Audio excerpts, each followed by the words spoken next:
Hey guys, if you like my videos and like my channel, feel free to like and subscribe down below. It helps me get more coverage and it helps more people find my videos. Question 1. What is the best book you've ever read? Well, luckily I have that here. It is 4 Hour Workweek by Tim Ferriss. I try to read this religiously once a year, and it's honestly been the blueprint for multiple businesses I've started. It has so much good stuff in there, and I would highly recommend anyone reads it. What are the most ridiculous business ideas you've had? Well, the most ridiculous one I've come up with is a concept that I still think will work, but I can't get backing for some reason. It's called Who's Your Daddy Daycare. Stay with me. It's a daycare center specifically designed for single dads. So imagine like Hooters combined with a childcare center. That's what I'm talking about. You rock up, all the staff are hot, you drop your kid off, there's a tap, you can have a beer, watch some footy, go about your day. Same when you come and pick your kids up. I think it's brilliant. So far, investors, not so much. Don't know why. If I have a side hustle, do I need a business bank account? Yes. But I think the rule of thumb for me with those is if I'm just like testing out a business and I've only spent like $500, I won't worry about it till I start getting regular income from the business. Then I want to keep it separate so I can have all my expenses separate and all my income separate. So when I go to do my taxes at the end of the year, I'm not. And by I mean, because then I have to go through my entire year's worth of bank statements and figure out what stuff was business and what wasn't. So even if you're just starting out and you don't have a separate company or anything, just make a separate bank account in your own name to keep your business expenses in at the start, and then you can go from there. Help me. I'm useless at working at home. All right.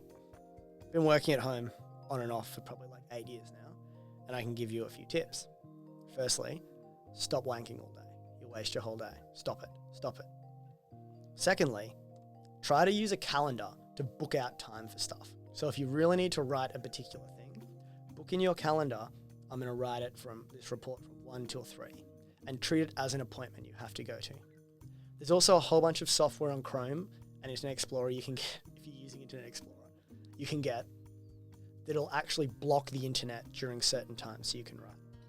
You just have to be a bit disciplined with working from home. It's actually really efficient and I really like doing it, but you just have to be ruthless with getting stuff done, or you waste your entire day watching stuff on YouTube and Pornhub, and then you've wasted your whole week.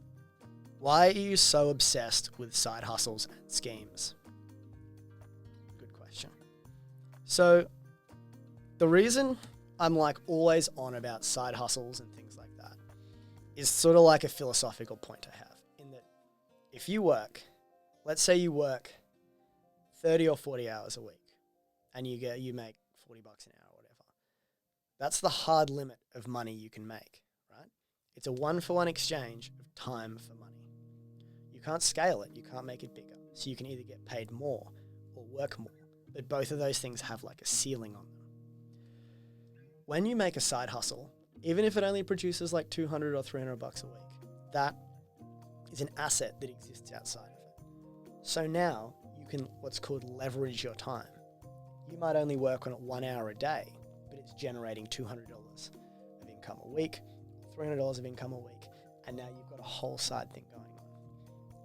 I just like the fact that I think it's that you have to sell your time at an hourly basis, and I want to create ways for people to make money without being chained in a one-to-one relationship with time. Should I make a product or service business?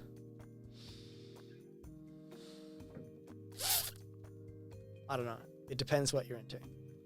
A service business, I find, is easy to start because you've just got to convince someone to let you do something for them. Whereas a product business, you actually have to make and sell a product. But with a service business, you come across like what's called scaling problems, where if you're providing a service, it's generally like a finite amount of time. So you might give someone an hour of your time. And then you sort of run into the same problem as having a job where you run out of hours. You can hire more staff to do the service, but you sort of hit that hurdle at the top. Whereas a product business is a bit slow at the start because you've got to make the product, but then you can just scale and build more and more of the product and sell it. So up to you. Should I start an apparel brand?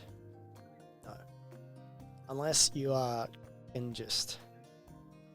unless you are either an Instagram influencer or you have some incredible niche, don't start an apparel brand. Everyone can start an apparel. I can start an apparel brand in 15 minutes for $50. It's just so saturated. Unless you have some sort of like killer thing, don't start an apparel brand.